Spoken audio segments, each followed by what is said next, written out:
नमस्कार। आज हमारे सामने भारत के भूगोल से जुड़े कुछ बहुत दिलचस्प आंकड़े और तथ्य हैं। हाँ बिल्कुल। चलिए जरा इनकी गहराई में उतरते हैं और देखते हैं कि भारत की विशालता को समझने के लिए इनमें क्या खास है। शुरुआत करते हैं इसके साइज और आबादी से। हाँ करते हैं। तो देखिए भारत का जो कुल एरिया है वो करीब 3.28 मिलियन वर्ग किलोमीटर है। 3.28 मिलियन, काफी बड़ा है। हाँ सुनने में बड़ा लगता है, पर दुनिया की कुल जमीन का ये सिर्फ महज 2.4% ही है। अच्छा, सिर्फ 2.4%? हाँ जी। और अगर आबादी की बात करें तो हम दुनिया में दूसरे नंबर पे आते हैं। दुनिया की करीब 17% आबादी यहीं भारत में रहती है। और एक बात और है ना कि भारत पुराने गोंडवाना लैंड का हिस्सा था। बिल्कुल सही। वो प्राचीन सुपर कॉन्टिनेंट जो लाखों साल पहले टूट गया था। खैर ये तो हुई इतिहास की बात। अब आते हैं सीमाओं पर। जमीनी और समुद्री दोनों ही काफी लंबी हैं भारत की। हाँ, पहले जमीनी सरहद की बात करते हैं, स्थलीय सीमा जिसे कहते हैं। हाँ, तो ये जो जमीनी बॉर्डर है ये करीब 15,200 किलोमीटर लंबा है। बहुत लंबा। 15,200 किलोमीटर, और ये कई देशों से घिरा हुआ है ना? बिल्कुल, कई पड़ोसी देश हैं और अगर लंबाई के हिसाब से देखें तो सबसे लंबी सीमा पता है किसके साथ है? चीन या पाकिस्तान? नहीं, यही तो इंटरेस्टिंग बात है। सबसे लंबी है बांग्लादेश के साथ, करीब 4096 किलोमीटर। ओह, बांग्लादेश! हम्म। ये वाकई चौंकाने वाला है। हाँ, बांग्लादेश के बाद फिर चीन का नंबर आता है, फिर पाकिस्तान जिसकी सीमा करीब 3323 किलोमीटर है। ओके, और पाकिस्तान के बाद? उसके बाद नेपाल है 1751 किलोमीटर, फिर म्यांमार 1643 किलोमीटर, फिर भूटान लगभग 699 किलोमीटर। और सबसे छोटी? सबसे छोटी सीमा अफगानिस्तान के साथ है, सिर्फ 106 किलोमीटर, जो अब लद्दाख वाले इलाके से जुड़ती है। ये जानना भी जरूरी होगा कि कौन से राज्य या यूटीज किस देश से लगते हैं। जैसे पाकिस्तान से कौन कौन जुड़ा है? हाँ देखिए, पाकिस्तान की सीमा लगती है गुजरात से, राजस्थान, पंजाब, फिर जम्मू कश्मीर और लद्दाख जो अब यूटी है। ठीक है। और चीन के साथ? वो सीमा तो अक्सर खबरों में रहती है। हाँ, वो काफी महत्वपूर्ण है। चीन के साथ देखिए लद्दाख यूटी है, फिर हिमाचल प्रदेश, उत्तराखंड, सिक्किम और पूर्व में अरुणाचल प्रदेश। अच्छा। और बांग्लादेश का आपने बताया सबसे लंबी सीमा है, तो उससे कौन से राज्य लगते हैं? बांग्लादेश से लगते हैं पश्चिम बंगाल, असम, मेघालय, त्रिपुरा और मिजोरम, ये 5 राज्य। अच्छा, कुछ ऐसे भी राज्य या यूटीज हैं जिनकी सीमाएं 3-3 देशों से मिलती हैं, ये तो बड़ी खास बात हुई। हाँ बिल्कुल है, 4 ऐसी जगह हैं। एक तो सिक्किम है जो नेपाल, भूटान और चीन तीनों से जुड़ा है। सिक्किम, ओके। फिर है अरुणाचल प्रदेश, वो भूटान, चीन और म्यांमार से। तीसरा है पश्चिम बंगाल जो नेपाल, भूटान और बांग्लादेश से लगता है। पश्चिम बंगाल भी, अच्छा। और चौथा है लद्दाख यूटी, वो पाकिस्तान, अफगानिस्तान और चीन तीनों से सीमा साझा करता है। इनकी स्ट्रेटेजिक इंपॉर्टेंस बहुत ज्यादा है। ये तो बात हुई अंतर्राष्ट्रीय सीमाओं की।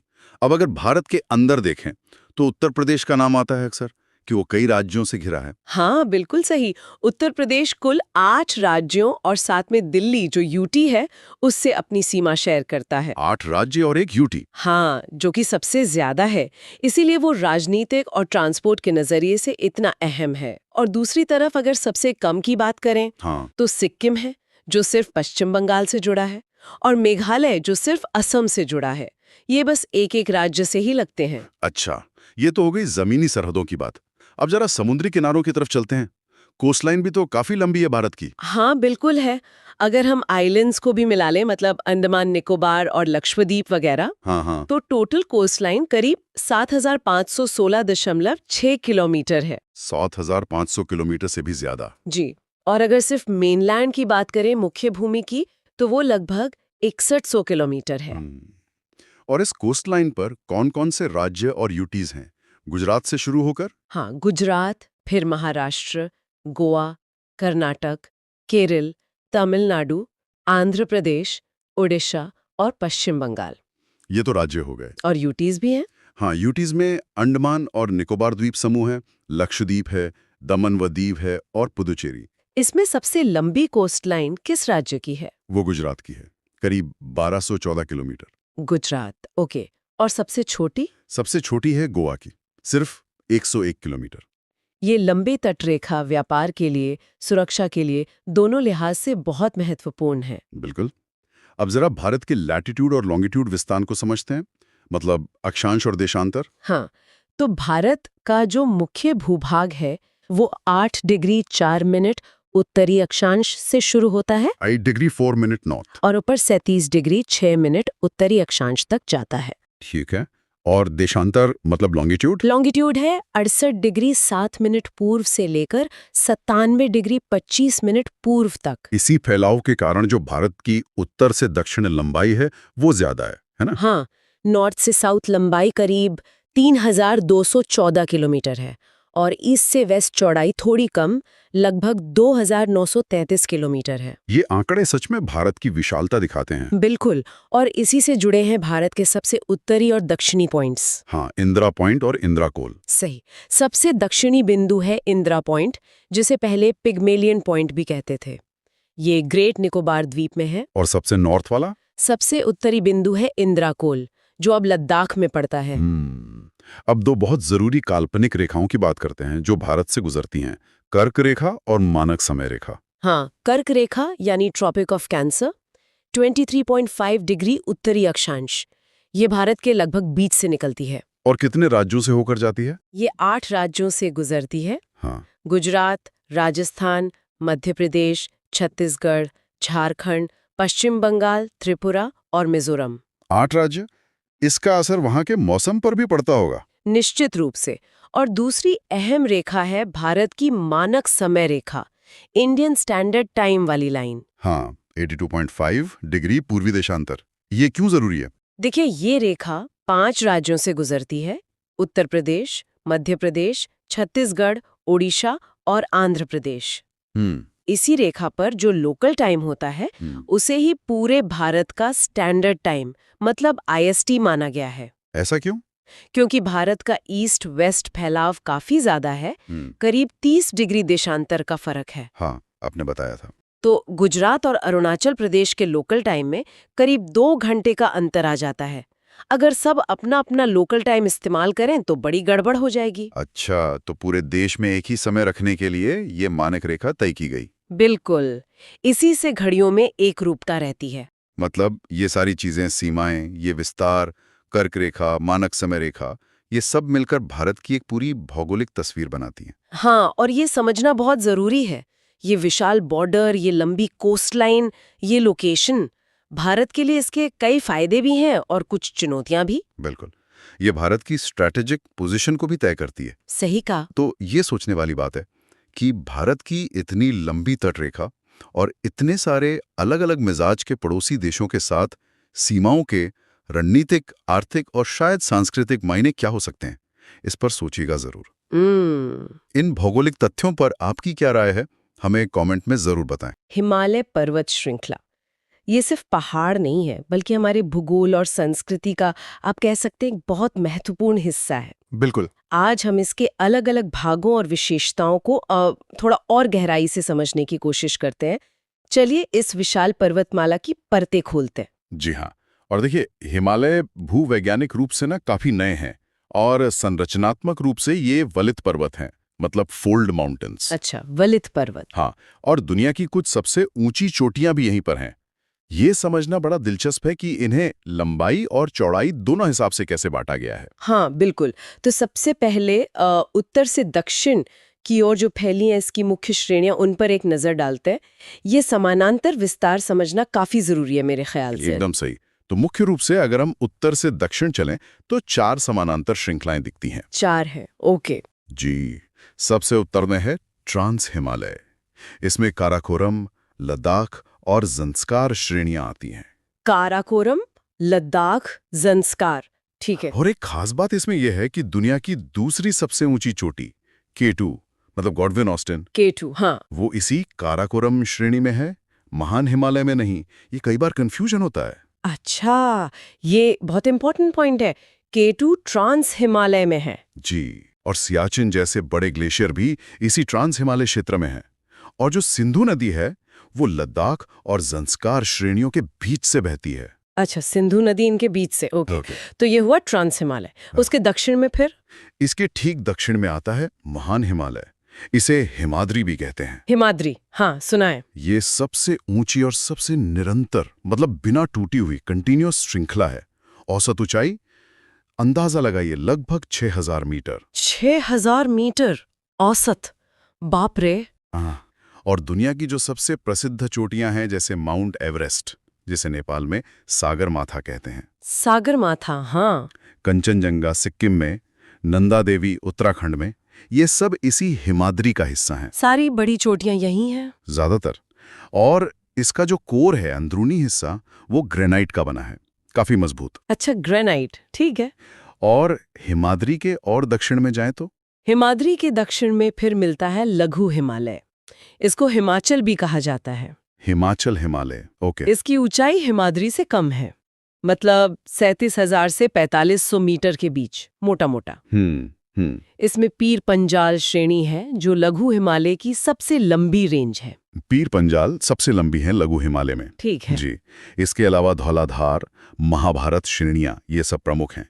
और जो खूबसूरत घाटियां हैं जैसे कश्मीर घाटी, कांगड़ा, कुल्लू, हाँ हाँ बिल्कुल। और हमारे हिल स्टेशंस शिमला, मसूरी, नैनीताल, ये सब इसी हिमाचल रेंज में आते हैं। वाह, मतलब घूमने फिरने की ज्यादातर पॉपुलर जगह इसी रेंज में है। बिल्कुल। और इसके बाद सबसे बाहरी, सबसे दक्षिण वाली श्रृंखला, सबसे दक्षिण में शिवालिक। एकदम सही, बाह्य हिमालय, जिसे शिवालिक कहते हैं। ये हिमालय के सबसे नई बनी हुई और सबसे कम ऊंची श्रृंखला है। औसत ऊंचाई बस 900 से 1100 मीटर के आसपास। बस इतनी? हाँ। 900 से 1100 मीटर? हाँ। और इसका निर्माण कैसे हुआ? जो नदियां ऊपर से बहकर आती है ना, वो अपने साथ बहुत सारा मलबा, अवसाद लाती हैं, मिट्टी, कंकड़, पत्थर। अच्छा, उन्हीं के जमने से ये बनी है। और ये अवसाद अभी पूरी तरह ठोस चट्टान नहीं बने हैं, मतलब असंपीड़ित हैं। ओहो, इसीलिए शायद यहाँ लैंडस्लाइड्स भी ज्यादा होते होंगे। बिल्कुल, ये क्षेत्र भूस्खलन के प्रति काफी संवेदनशील है। और एक और बात, लघु हिमालय और शिवालिक के बीच में ना कुछ लंबी सपाट घाटियां मिलती हैं। हाँ, उन्हें क्या कहते हैं? पश्चिम में इन्हें दून कहते हैं, जैसे देहरादून। अच्छा, देहरादून, हाँ। और पूर्व में इन्हें द्वार कहा जाता है। दून और द्वार, समझ गए। तो ये हो गई 4 परतें, उत्तर से दक्षिण, ट्रांस, हिमाद्री, हिमाचल और शिवालिक। जी हाँ। अब जरा पश्चिम से पूर्व की तरफ चलते हैं। सुना है नदियों ने भी इसे बांटा है, ये कैसे है? हाँ, ये भी एक बहुत महत्वपूर्ण तरीका है हिमालय को रीजनली समझने का। नदी घाटियों के आधार पर पश्चिम से पूर्व की ओर इसके मुख्य रूप से 4 क्षेत्रीय विभाजन हैं। 4 रीजनल डिविजन्स, ओके। पहला है पंजाब हिमालय। ये सिंधु नदी और सतलुज नदी के बीच का क्षेत्र है। इसे कई बार कश्मीर हिमालय या हिमाचल हिमालय भी कह देते हैं इसी हिस्से को। सिंधु और सतलुज के बीच पंजाब हिमालय। ठीक है। दूसरा है कुमाऊं हिमालय। ये सतलुज नदी और काली नदी के बीच का हिस्सा है। सतलुज और काली के बीच कुमाऊं हिमालय। तीसरा है नेपाल हिमालय। ये काली नदी और तीस्ता नदी के बीच है और ये इन चारों में सबसे लंबा भाग है।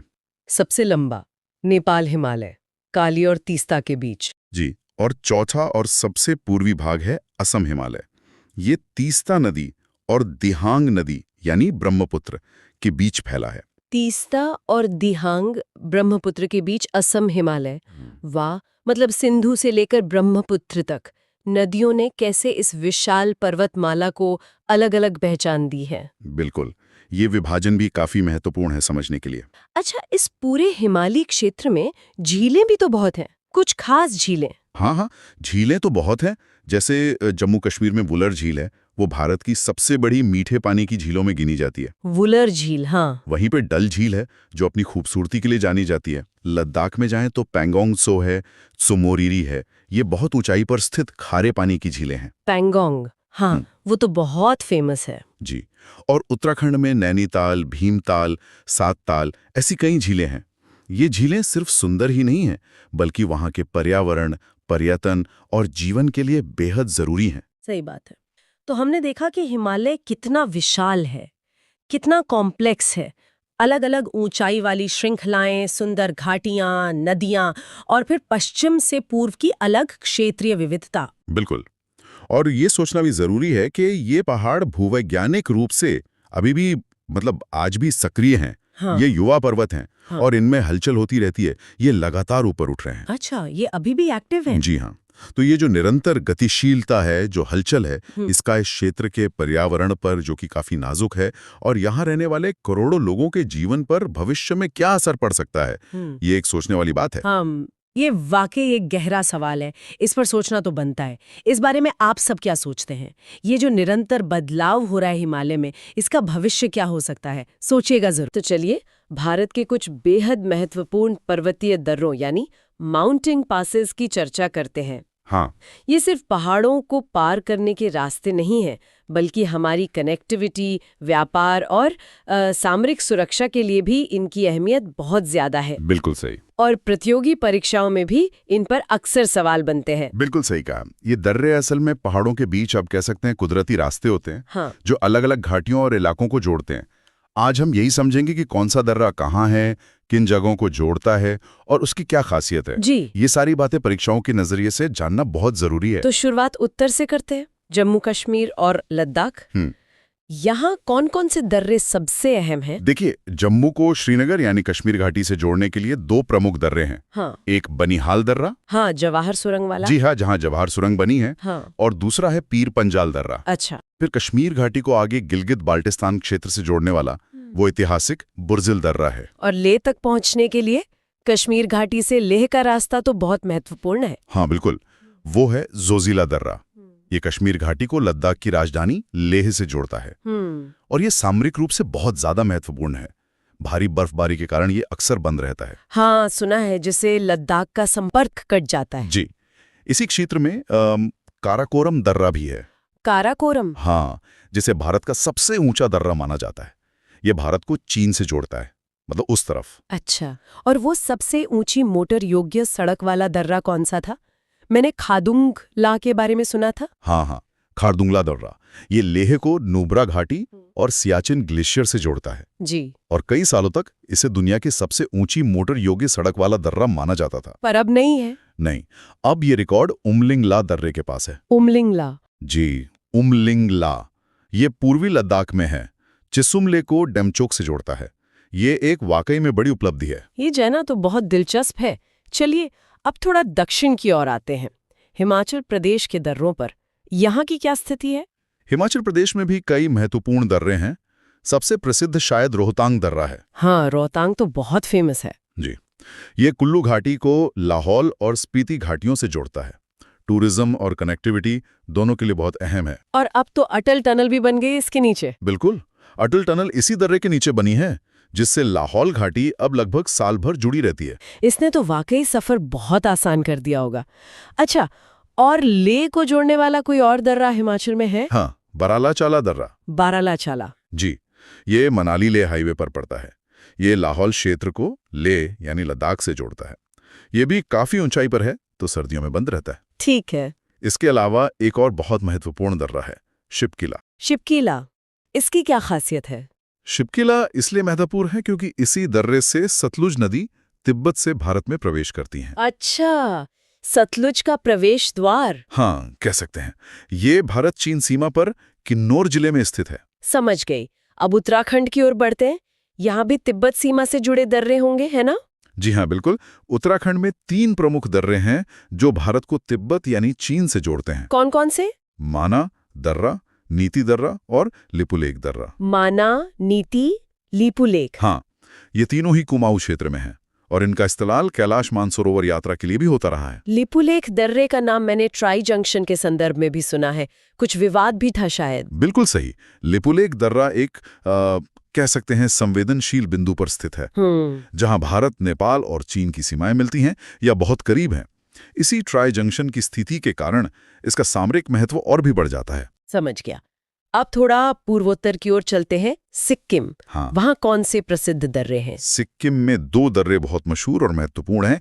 एक तो नाथुला। नाथुला, हाँ सुना है। और दूसरा जलेपला। जलेपला। जी, ये दोनों ही दर्रे सिक्किम को तिब्बत के चुम्बी घाटी क्षेत्र से जोड़ते हैं। अच्छा, चुम्बी घाटी। हाँ, नाथुला तो ऐतिहासिक रेशम मार्ग का भी हिस्सा रहा है और 2006 में इसे व्यापार के लिए फिर से खोला भी गया था। तो व्यापार और सामरिक दोनों नजरिए से अहम है। बिल्कुल, बहुत महत्वपूर्ण है दोनों। और आखिर में अरुणाचल प्रदेश, वहाँ के प्रमुख दर्रे कौन से हैं? अरुणाचल प्रदेश में एक महत्वपूर्ण दर्रा है बोमडिला। बोमडिला। हाँ, ये तवांग शहर को असम के मैदानी इलाकों मतलब तेजपुर से जोड़ता है। तवांग मठ वाला रास्ता। जी हाँ, बिल्कुल।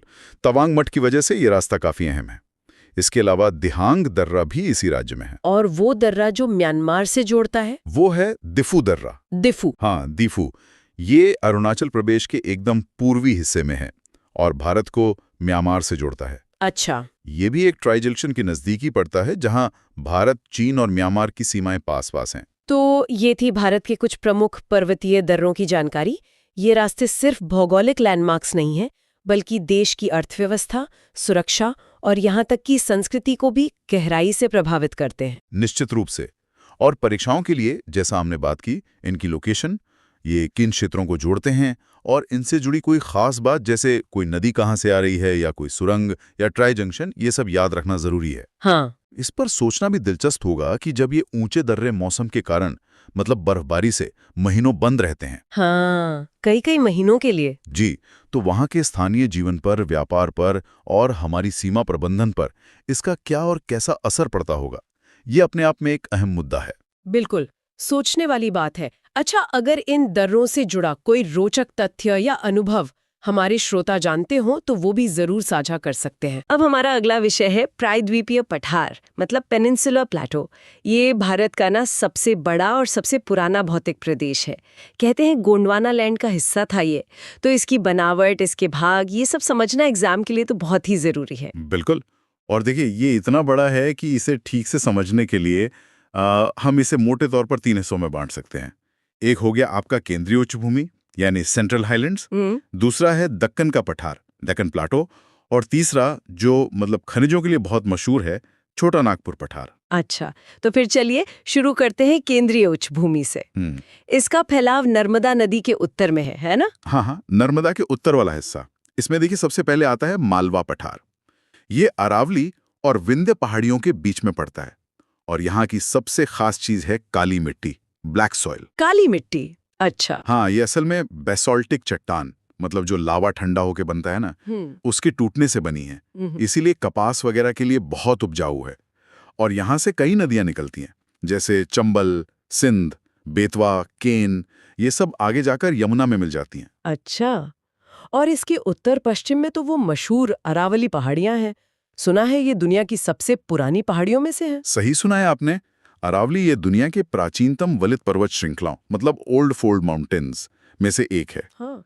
हालांकि अब तो ये काफी घिस चुकी है, तो इसे अवशिष्ट पर्वत, रेसिडुअल माउंटेन कहते हैं। पर इसकी सबसे ऊंची चोटी, गुरु शिखर, माउंट आबू के पास, वो 1722 मीटर है। ओहो, 1722 मीटर, ठीक है। और मालवा के दक्षिण में नीचे की तरफ? वहां है विंध्य रेंज, विंध्य श्रृंखला।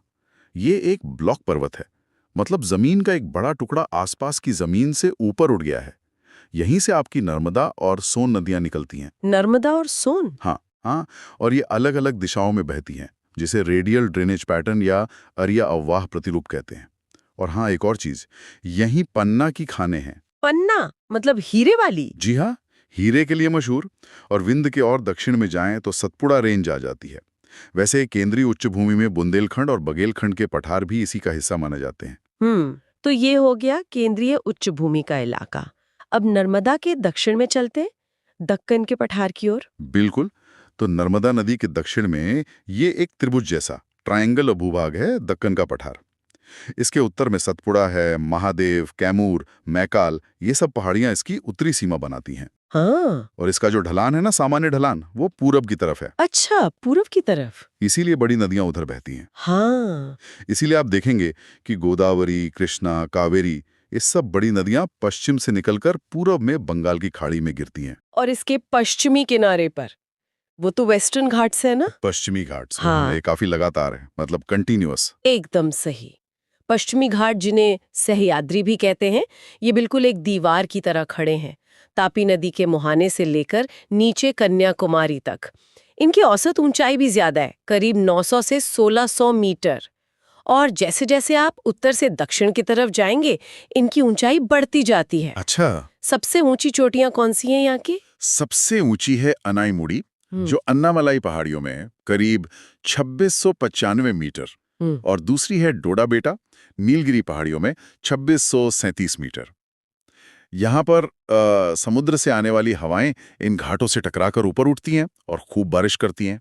इसे पर्वतीय वर्षा कहते हैं, ओरोग्राफिक रेनफॉल। हाँ।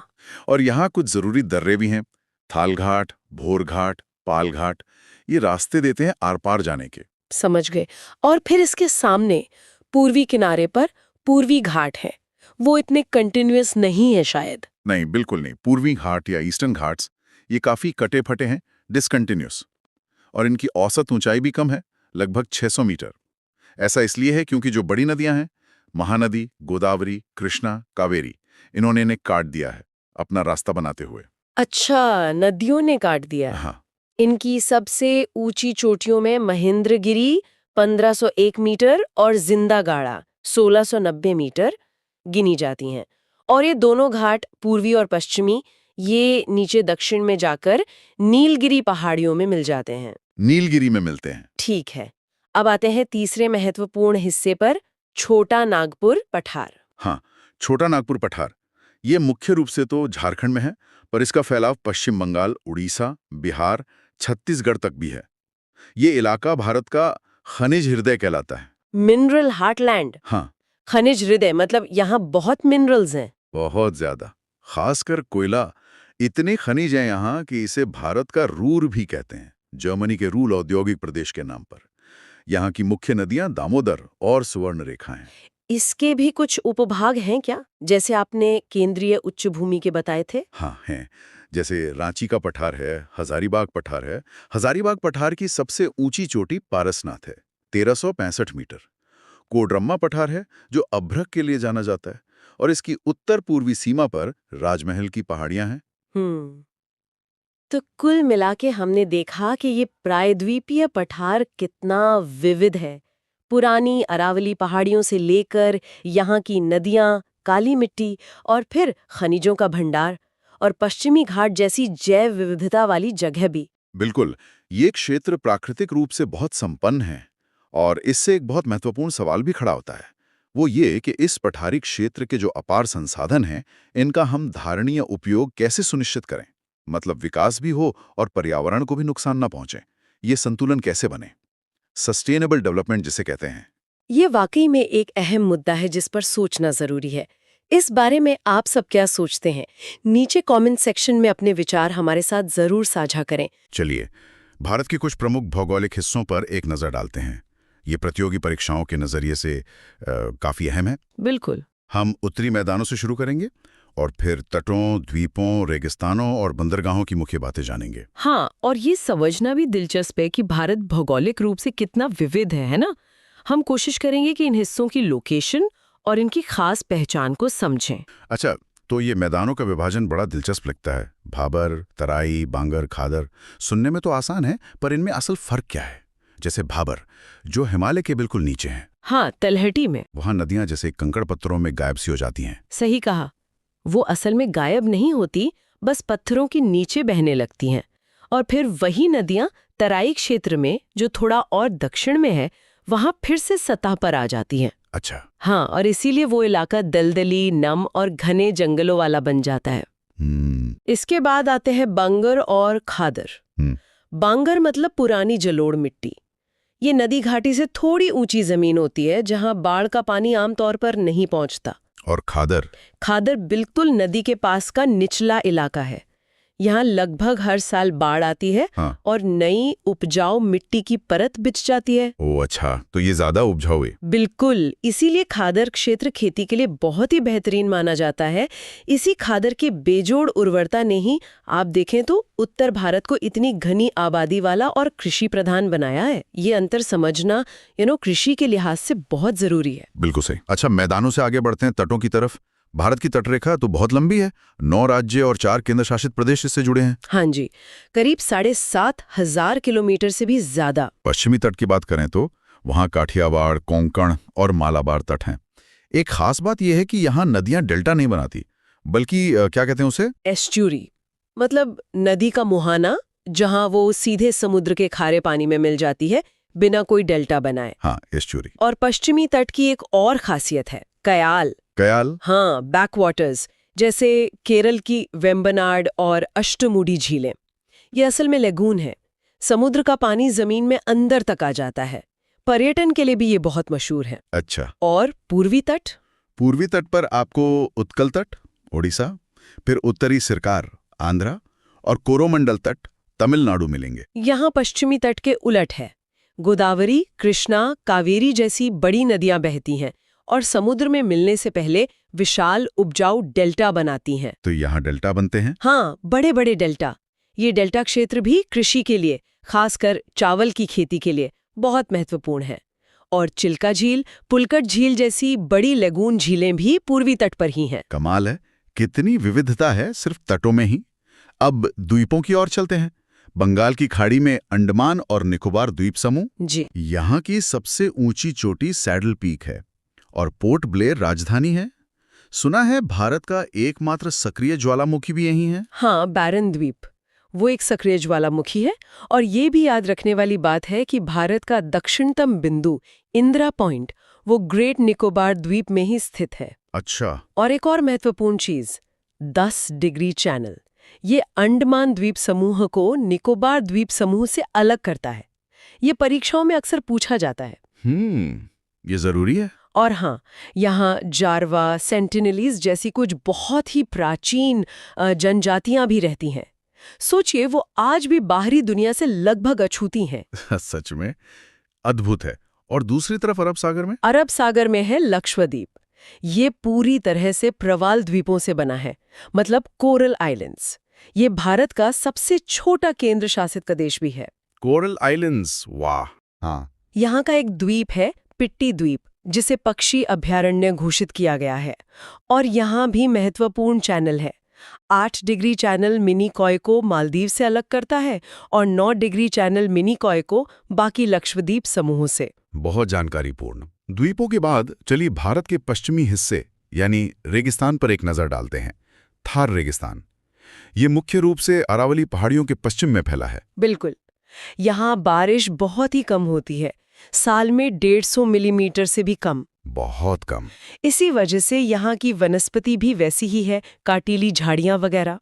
और इस शुष्क जलवायु ने यहाँ कुछ अनोखी भू आकृतियाँ बनाई हैं, जैसे रेत के बड़े बड़े टीले, जिन्हें बालुका स्तूप कहते हैं। हाँ, वो तो देखे हैं तस्वीरों में। उनमें भी एक खास तरह के होते हैं बरखान, जो आधे चांद जैसे दिखते हैं। फिर हवा के कटाव से बनी चट्टानें हैं, छत्रक शिला मतलब मशरूम जैसी दिखने वाली रॉक्स। और कहीं कहीं नखलिस्तान भी मिलते हैं, जहां थोड़ा पानी होता है और हरियाली दिख जाती है। ओएसिस जिसे कहते हैं। जैसी खारे पानी की बड़ी झीलें भी इसी रेगिस्तानी इलाके में है। और हाँ, एक बहुत महत्वपूर्ण पक्षी ग्रेट इंडियन बस्टर्ड, जो अब काफी संकटग्रस्त है, वो भी यहीं पाया जाता है। अच्छा, रेगिस्तान के बाद अब आते हैं बंदरगाहों पर।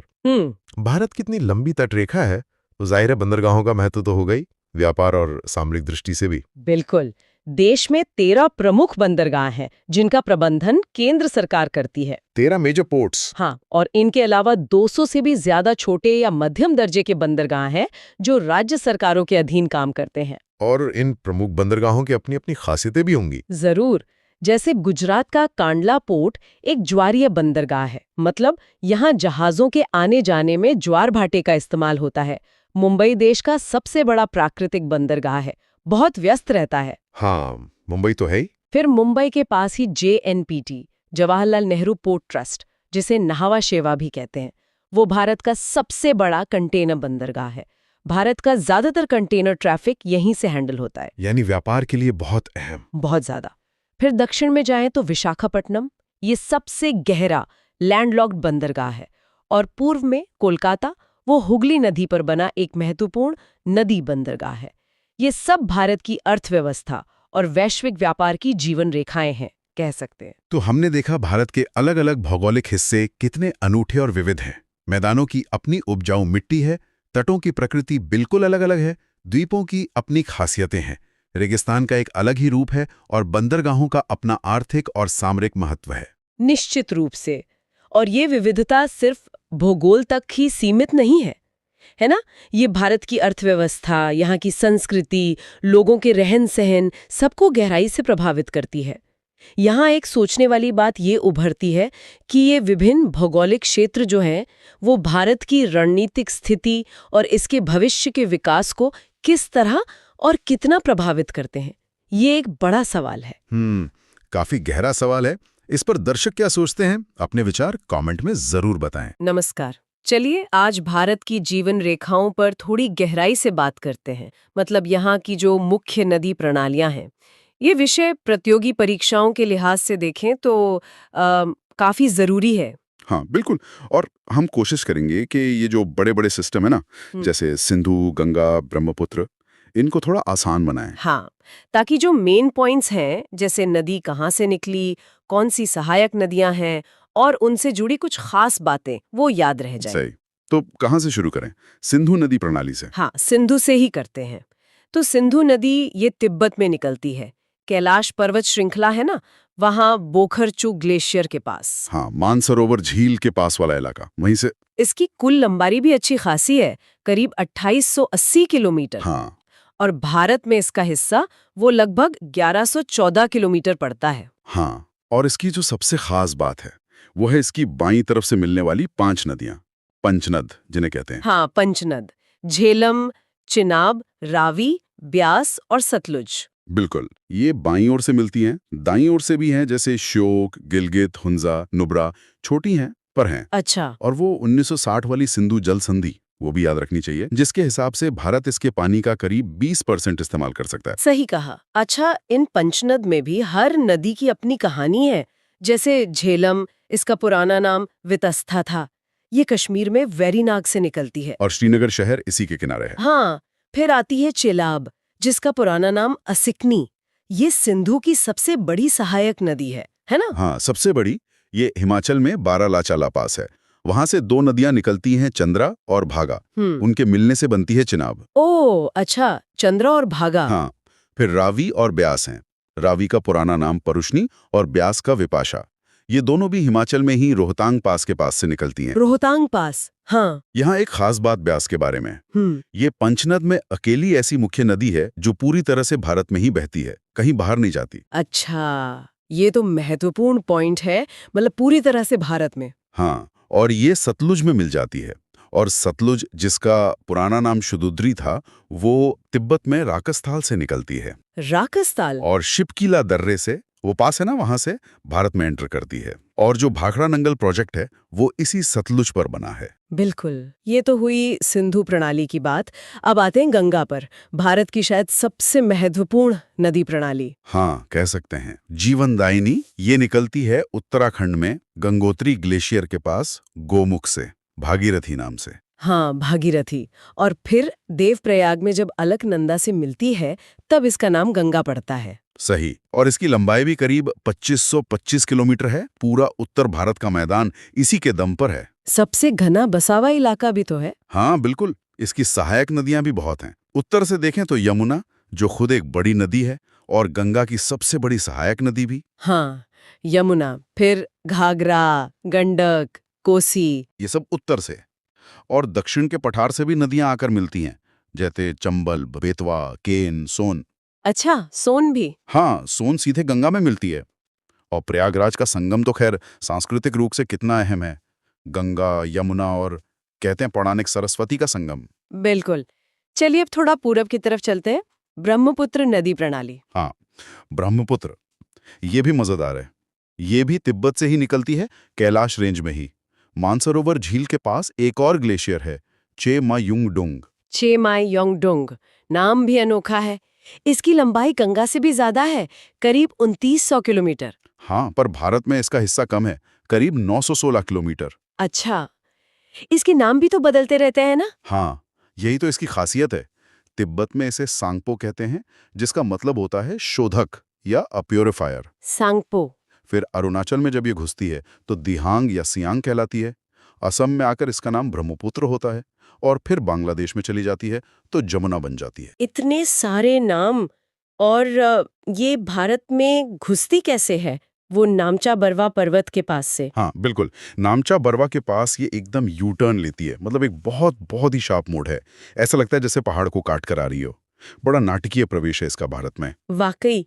इसकी सहायक नदियां कौन कौन सी हैं मुख्य? इसकी भी बाईं और दाईं तरफ से सहायक नदियां हैं। बाईं ओर से देखो तो दिबांग है, लोहित है। लोहित को कभी कभी खूनी नदी भी कह देते हैं। खूनी नदी क्यों? शायद मिट्टी के लाल रंग के कारण। फिर धनसिरी भी बाईं ओर से। दाईं ओर से ज्यादा हैं सुबनसिरी, कामेंग, मानस, संकोश, तीस्ता, ये सब प्रमुख है। मानस, हाँ, मानस नेशनल पार्क भी तो है। हाँ, उसी के नाम पर। और एक और बहुत महत्वपूर्ण बात, दुनिया का जो सबसे बड़ा नदी द्वीप है माजुली, माजुली, हाँ सुना है। वो असम में इसी ब्रह्मपुत्र नदी के बीच में है। सोचिए, नदी इतनी चौड़ी हो जाती है कि बीच में पूरा द्वीप बसा है। गजब है। और असम में ये बाढ़ भी तो बहुत लाती। हाँ, असम में इसका पार्ट बहुत चौड़ा है और बारिश के मौसम में इसमें पानी इतना ज्यादा हो जाता है कि अक्सर बाढ़ आती है, काफी विनाशकारी भी होती है। ये इसकी एक पहचान बन गई है वहाँ। अच्छा, ये जो नदियां बहती हैं, इनके बहने के तरीके भी अलग-अलग होते हैं ना, जिन्हें पैटर्न कहते हैं, ड्रेनेज पैटर्न। हाँ, बिल्कुल। जैसे एक होता है डेंड्रिटिक पैटर्न।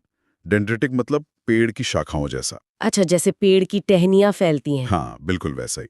जब मुख्य नदी और उसकी सहायक नदियां मिलकर एक अनियमित शाखाओं जैसा जाल बना लेती हैं। ये उत्तर भारत के मैदानों की नदियों में आमतौर पर दिखता है, गंगा यमुना प्रणाली में। समझ गए। और कौन से पैटर्न होते हैं? एक होता है ट्रेलिस पैटर्न, मतलब जालीनुमा।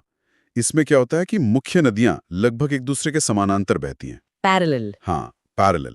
और जो उनकी सहायक नदियां हैं, वो आकर उनसे लगभग 90 डिग्री के कोण पर, मतलब समकोण पर मिलती हैं, जैसे कोई जाली बन रही हो। ये सिंधु प्रणाली के कुछ हिस्सों में देखने को मिलता है। अच्छा, जाली जैसा, दिलचस्प है। और फिर एक है रेडियल पैटर्न, अरिया। इसमें नदियां एक ऊंची जगह से, जैसे कोई पहाड़ या पठार, वहां से निकलकर चारों दिशाओं में बहती हैं। जैसे किसी पहिए की तीलियां। हाँ, बिल्कुल। जैसे अमरकंटक का पठार है, वहां से नर्मदा पश्चिम की ओर बह जाती है, सोन उत्तर पूर्व की ओर। ये रेडियल पैटर्न का उदाहरण है। सही। और एक सेंट्रीपेटल भी होता है शायद। हाँ, सेंट्रीपेटल यानी अभिकेंद्री। ये रेडियल का उल्टा है। इसमें नदियां चारों तरफ से बहकर आती हैं और एक जगह बीच में किसी झील या गड्ढे में जमा हो जाती हैं। अच्छा, जैसे सब एक सेंटर की तरफ आ रही हों। एग्जैक्टली। जैसे मणिपुर में लोकटक झील है, वहां आसपास की छोटी नदियां आकर उसी झील में गिरती हैं। ये सेंट्रीपेटल पैटर्न हो गया। वाह, तो ये थे कुछ मुख्य ड्रेनेज पैटर्न।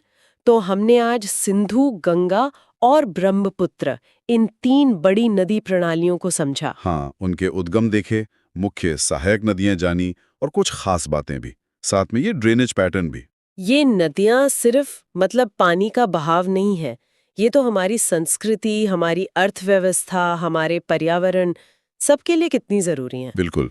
और आज के समय में ये सोचना भी जरूरी है कि जलवायु परिवर्तन हो रहा है, पानी की जरूरतें बढ़ रही हैं। हाँ। तो इन विशाल नदी प्रणालियों का मैनेजमेंट, इनका प्रबंधन कितना बड़ा चैलेंज है, और क्या इनका आपस में कोई जुड़ाव, कोई इंटरलिंकिंग भविष्य के लिए महत्वपूर्ण हो सकता है। ये सब सोचने वाले मुद्दे हैं। सही कहा। इस पर आपकी क्या राय है? क्या आप इन नदियों के आर्थिक पहलू या फिर इनसे जुड़ी जो पर्यावरण की चुनौतियां हैं, उन पर और जानना चाहेंगे? हमें नीचे टिप्पणी में लिखकर जरूर बताएं। हाँ, जरूर बताएं। अगली बार फिर मिलेंगे एक नए ज्ञानवर्धक विषय के साथ। अब मेरा अगला विषय है प्रायद्वीपीय नदियां। अच्छा, पेनिनसुलर रिवर्स। हाँ हाँ। ये वो नदियां हैं जो भारतीय प्रायद्वीप के पठारी भाग से निकलती हैं। जी इन्हें समझने का एक आसान तरीका है, मतलब इनके बहाव की दिशा देखना। बिल्कुल। 2 मुख्य दिशाएं हैं। हाँ। कुछ पूर्व की ओर बहकर बंगाल की खाड़ी में जाती हैं, तो कुछ पश्चिम की ओर बहकर अरब सागर में। सही। और देखिए, प्रतियोगी परीक्षाओं के लिए, खासकर भूगोल वाले हिस्से के लिए, जी ये नदियां काफी महत्वपूर्ण हैं। हाँ, बहुत ज्यादा। और ये सिर्फ दिशा का ही मामला नहीं है, है ना? इन दोनों तरह की नदियों का, आप कह सकती हैं, चरित्र भी थोड़ा अलग है। अच्छा, कैसे?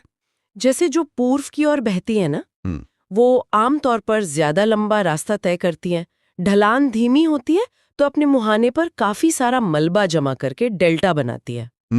डेल्टा। वहीं जो पश्चिम की ओर बहती हैं, वो अक्सर खड़ी ढलान वाली भ्रंश घाटियों से, मतलब रिफ्ट वैलीज से तेजी से बहती हैं। हाँ। और समुद्र में मिलने पर डेल्टा की जगह ज्वार नदमुख यानी एस्चुअरी बनाती हैं। अच्छा, तो ये डेल्टा और एस्चुरी का फर्क इनकी ढलान और रास्ते पर निर्भर करता है।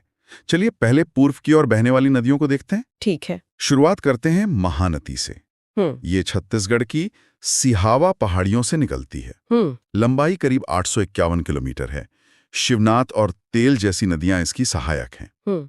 और हाँ, वो मशहूर हीराकुंड बांध, वो इसी पर है। बिल्कुल, हीराकुंड। महानदी के थोड़ा दक्षिण में चलें तो हमें मिलती है प्रायद्वीप की सबसे लंबी नदी, गोदावरी। हाँ, गोदावरी, करीब 1465 किलोमीटर लंबी। सोचिए, ये महाराष्ट्र में नासिक के पास त्र्यंबकेश्वर से निकलती है। हाँ, अपने विशाल आकार और कह सकते हैं महत्व के कारण इसे दक्षिण गंगा भी कहते हैं। कभी कभी वृद्ध गंगा भी। अच्छा, दक्षिण गंगा। जी। और पेन गंगा, इंद्रावती, मंजीरा जैसी कई सहायक नदियां इसका जल क्षेत्र बढ़ाती हैं। फिर आती है कृष्णा नदी।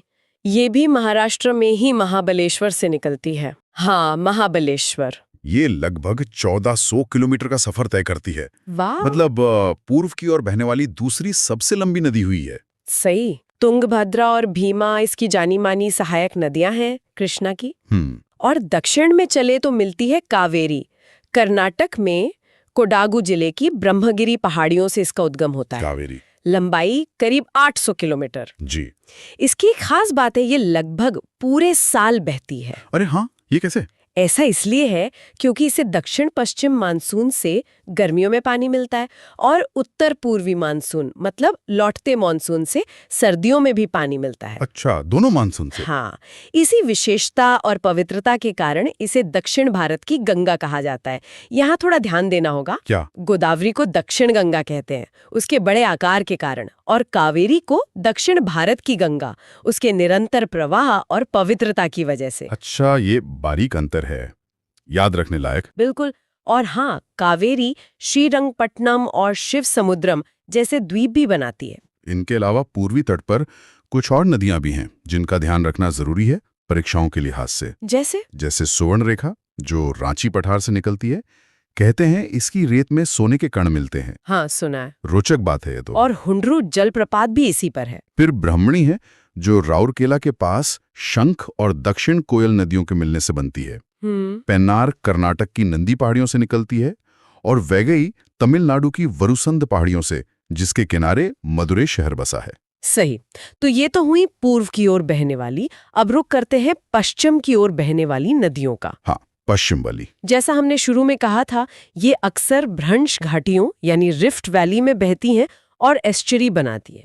ये घाटियां इन्हें पश्चिम की ओर एक सीधा और कह सकते हैं तेज ढलान वाला रास्ता देती हैं। इनमें सबसे प्रमुख नाम है नर्मदा का। बिल्कुल, नर्मदा पहाड़ों के बीच बनी एक भ्रंश घाटी से होकर गुजरती है। जी। जबलपुर के पास इसका धुआंधार जलप्रपात बहुत प्रसिद्ध है। हाँ, धुआंधार देखने लायक जगह है। और सरदार सरोवर बांध भी इसी नदी पर बना है। तवा इसकी एक महत्वपूर्ण सहायक नदी है। नर्मदा की तरह ही एक और नदी है जो भ्रंश घाटी से पश्चिम की ओर बहती है, वो है तापी, जिसे ताप्ती भी कहते हैं। हाँ, ताप्ती। ये मध्य प्रदेश के बैतूल जिले में मुल्ताई से निकलती है और करीब 724 किलोमीटर लंबी है। नर्मदा के दक्षिण में लगभग उसके समानांतर बहती है। उकाई बांध इसी नदी पर है। पूर्णा इसकी मुख्य सहायक नदी है। और कुछ अनोखी नदियां भी हैं पश्चिम प्रवाह वाली, जैसे साबरमती। हाँ, साबरमती। ये राजस्थान की अरावली से निकलकर गुजरात होते हुए खंबात की खाड़ी में गिरती है। और माही नदी। माही की क्या बात है। ये मध्य प्रदेश के विंध्य पहाड़ों से निकलती है और कर्क रेखा को 2 बार काटती है। ये तथ्य परीक्षाओं में अक्सर पूछा जाता है। हाँ, ये बहुत महत्वपूर्ण है। माही नदी कर्क रेखा को 2 बार काटती है। ये भी खंबात की खाड़ी में ही गिरती है। बिल्कुल। एक और बेहद खास नदी है लूनी। लूनी, हाँ, ये तो रेगिस्तान वाली है ना। बिल्कुल। ये अरावली में पुष्कर घाटी से तो निकलती है पर समुद्र तक पहुंच ही नहीं पाती। अरे। हाँ, करीब 495 किलोमीटर बहने के बाद गुजरात में कच्छ के रण में ही विलीन हो जाती है। ये एक खारी नदी है और थार रेगिस्तान से बहने वाली एकमात्र मुख्य नदी है। कमाल है, मतलब समुद्र तक पहुंचने से पहले ही खत्म। जी। इनके अलावा पश्चिम तट पर गोवा में मांडवी और जुआरी नदियां हैं। केरल में पेरियार है जो केरल की सबसे लंबी नदी है और भरतपुझा भी है। और कर्नाटक में शरावती नदी, जिस पर भारत का मशहूर जोग या गरसोप्पा जलप्रपात है। ये सब भी पश्चिम की ओर बहने वाली महत्वपूर्ण नदियां हैं। तो ये था मतलब प्रायद्वीपीय नदियों का एक संक्षिप्त खाका। परीक्षाओं के लिए इनका उद्गम स्थल, मुख्य सहायक नदियां, लंबाई का एक अंदाजा या क्रम और खास बातें। हाँ, जैसे कौन डेल्टा बनाती है, कौन एस्चुरी। बिल्कुल, कौन भ्रंश घाटी में बहती है या किस पर कौन सा महत्वपूर्ण जलप्रपात या बांध है, ये सब समझना और याद रखना जरूरी है। बिल्कुल।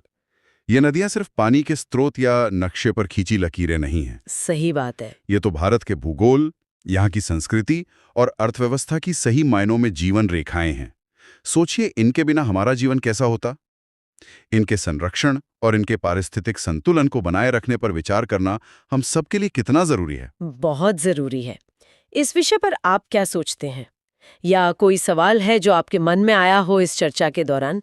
हमें कमेंट्स में जरूर बताइएगा। अब मेरा अगला विषय है भारत के प्रमुख बांध, जलप्रपात और ऊर्जा संयंत्र। ये विषय प्रतियोगी परीक्षाओं, खासकर एसएससी, यूपीएससी और राज्य सिविल सेवाओं के लिए बहुत महत्वपूर्ण है।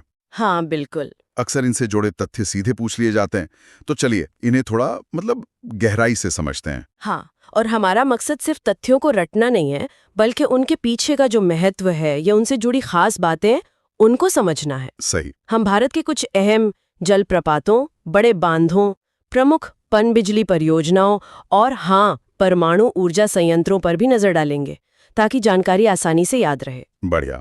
तो शुरुआत करते हैं भारत के शानदार जलप्रपातों से। सबसे ऊंचा जलप्रपात है कर्नाटका में वाराही नदी पर कुंचिकल जलप्रपात। जी। इसकी ऊंचाई लगभग 455 मीटर है। काफी ऊंचा है ये। हाँ, बहुत ऊंचा है। और दूसरे नंबर पर आता है ओडिशा का बारीपानी जलप्रपात, बुदबलांबा नदी पर। वो करीब 399 मीटर ऊंचा है। अच्छा, 399 मीटर। हाँ, ये ऊंचाई वाले तथ्य अक्सर सीधे सवाल बन जाते हैं। बिल्कुल। और अगर चौड़ाई की बात करें तो शायद छत्तीसगढ़ में इंद्रावती नदी पर चित्रकूट जलप्रपात। हाँ, वही। उसकी विशालता के कारण उसे भारत का न्यागरा भी कहते हैं। काफी चौड़ा है वो। सही। यहाँ पर कर्नाटक में शरावती नदी पर बने जोग या गेरसोप्पा जलप्रपात का जिक्र भी जरूरी है। हाँ, जोग फॉल्स, उसे महात्मा गांधी जलप्रपात भी कहते हैं शायद। बिल्कुल। और ये दुनिया के सबसे ऊंचे प्लंज वाटरफॉल्स में से है। प्लंज मतलब पानी काफी ऊंचाई से बिना चट्टान के संपर्क में आए वो सीधा नीचे गिरता है, एक धार में। अच्छा, समझा।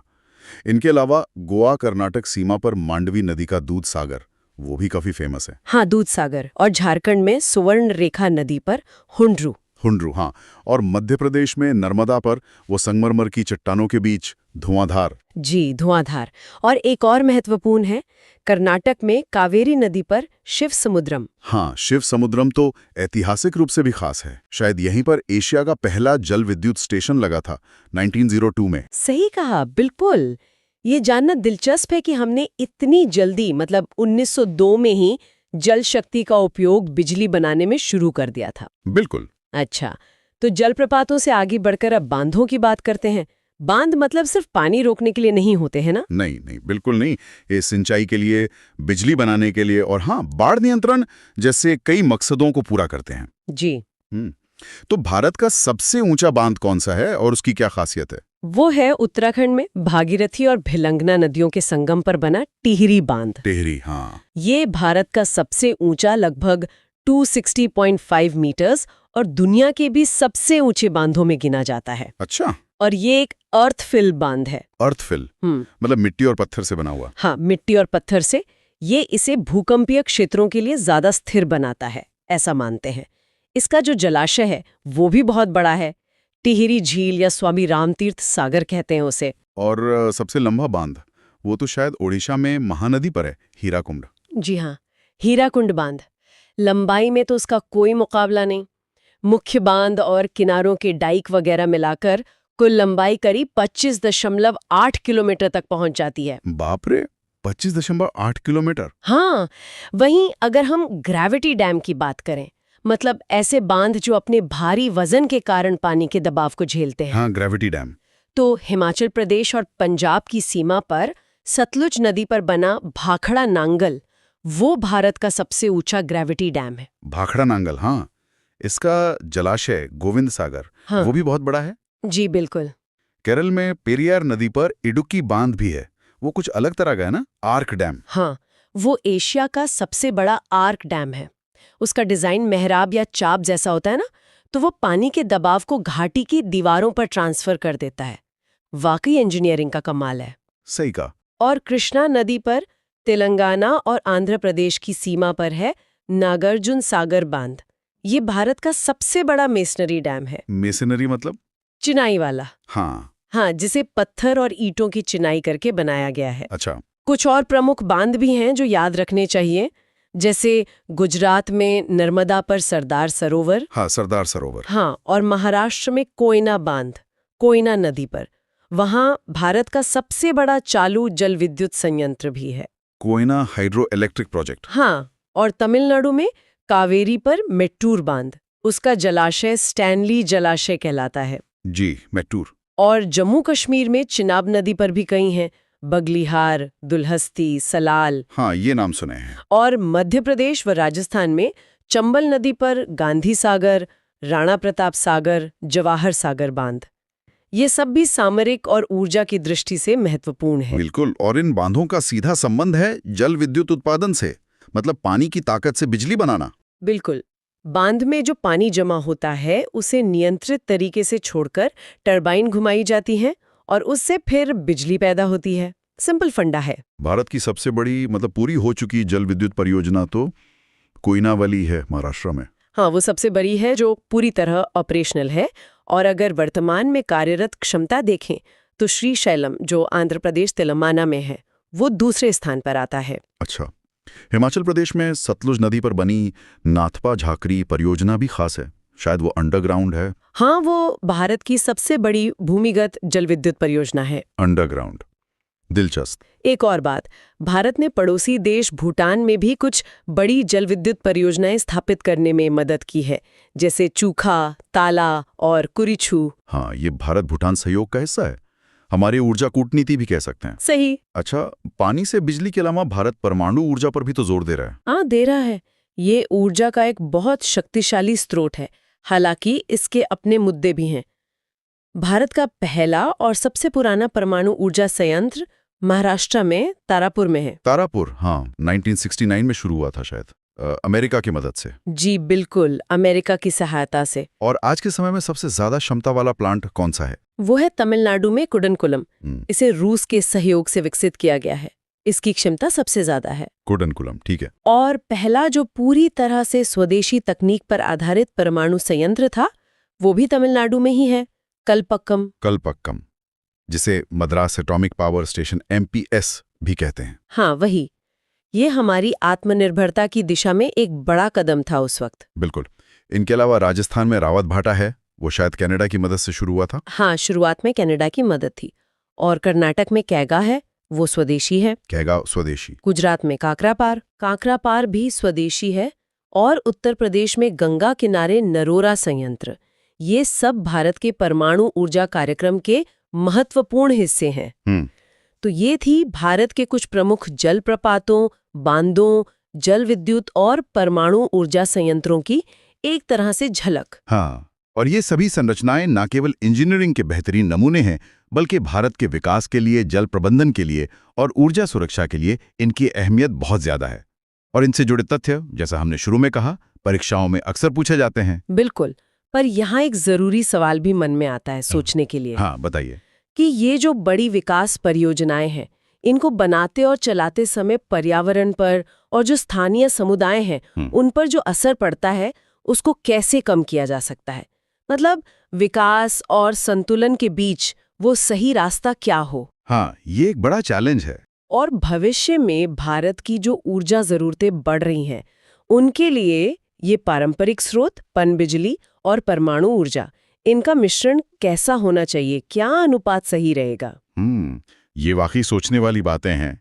विकास बनाम पर्यावरण और भविष्य का एनर्जी मिक्स, बहुत अहम सवाल। जी। तो श्रोताओं को भी सोचना चाहिए इस पर।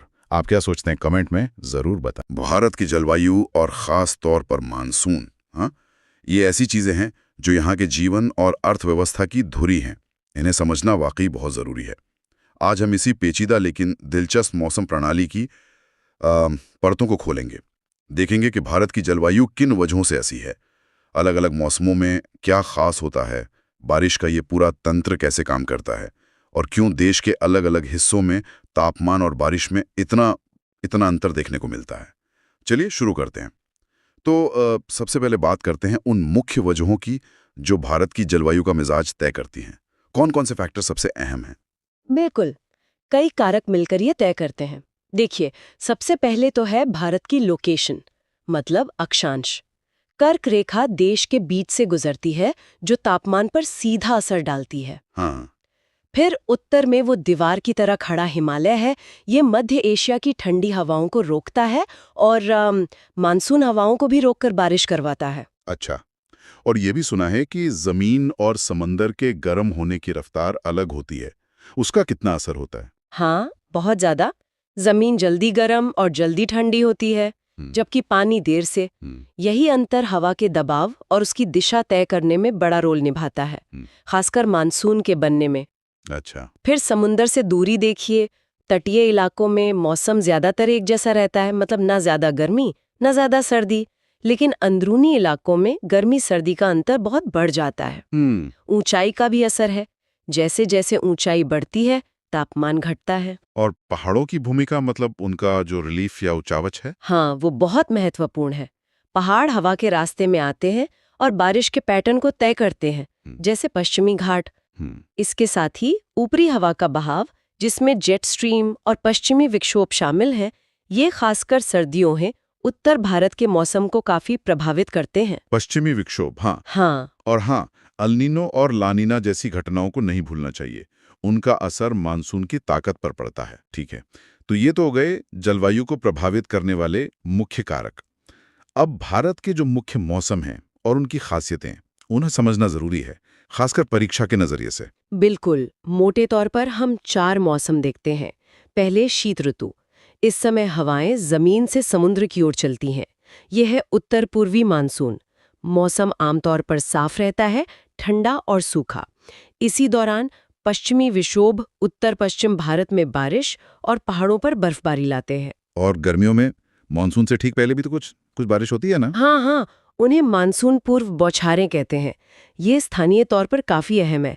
जैसे बंगाल और असम में काल बैशाखी आती है, गरज चमक के साथ बारिश होती है, जो चाय, जूट, चावल के लिए अच्छी है। अच्छा। दक्षिण में केरल में फूलों वाली बौछारें हैं, जो कॉफी के फूल खिलने में मदद करती है। और आम्रवर्षा भी है केरल कर्नाटक में, जो आमों को जल्दी पकने में मदद करती है। लेकिन हाँ, इसी समय उत्तर भारत में वो गर्म सूखी लू भी चलती है। हाँ, लू। और फिर आता है असली मानसून का मौसम। बिल्कुल। दक्षिण पश्चिम मानसून, या जिसे वर्षा ऋतु कहते हैं, गर्मी में सूरज के उत्तर की ओर बढ़ने से ITCZ, वो inter tropical convergence zone, ITCZ, हाँ, वो खास पट्टी जहां हवाएं मिलती हैं, वो गंगा के मैदानों की तरफ खिसक आती है। इससे भारतीय उपमहाद्वीप पर एक लो प्रेशर एरिया बनता है, जो हिंद महासागर से नमी वाली हवाओं को अपनी तरफ खींचता है। यही दक्षिण पश्चिम मानसून है। और इसकी 2 शाखाएं हैं, एक अरब सागर वाली और दूसरी बंगाल की खाड़ी वाली। अच्छा, 2 ब्रांचेस।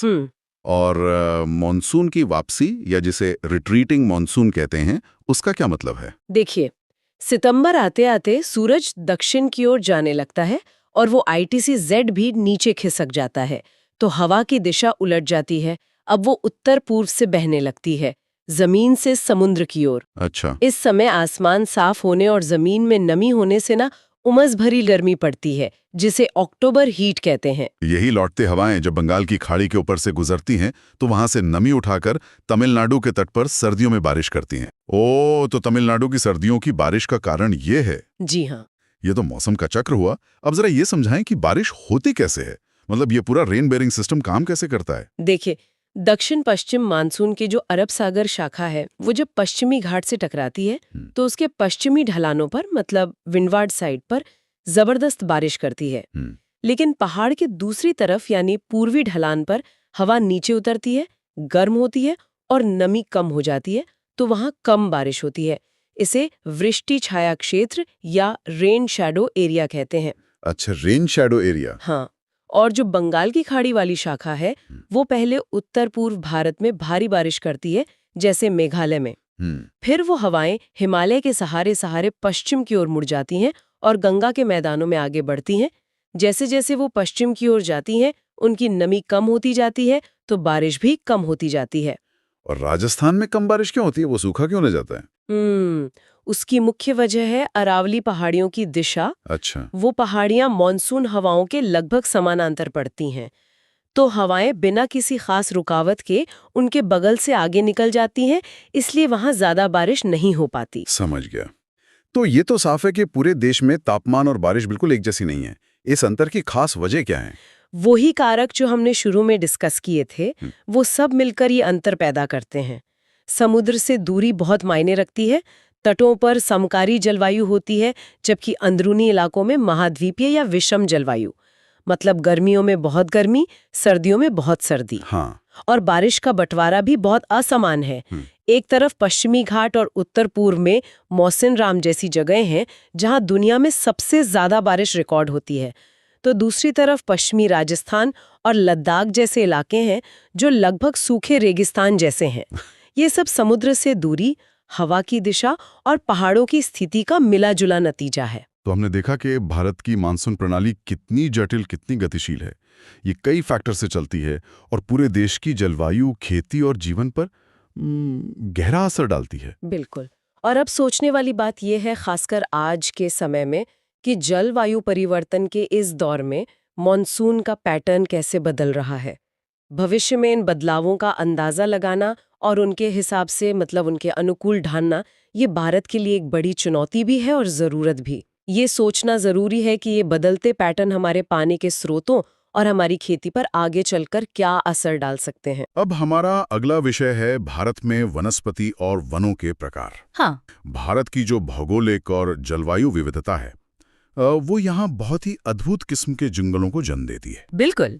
ये वन न सिर्फ हमारे पर्यावरण के लिए जरूरी हैं, बल्कि इनसे जुड़ी जानकारी, देखिए, कई प्रतियोगी परीक्षाओं के लिए भी काफी महत्वपूर्ण होती है। सही बात है। एसएससी, यूपीएससी, स्टेट पीसीएस सब में पूछा जाता है। तो चलिए आज भारत के जो प्रमुख वन हैं, उनकी थोड़ी गहराई में उतरते हैं। हाँ बिल्कुल।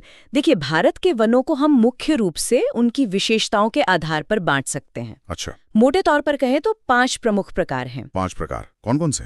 उष्णकटिबंधीय सदाबहार वन, हाँ। फिर उष्णकटिबंधीय पर्णपाती वन, उष्णकटिबंधीय कांटेदार वन, पर्वतीय वन और 5वें हैं मैंग्रोव वन। ओके।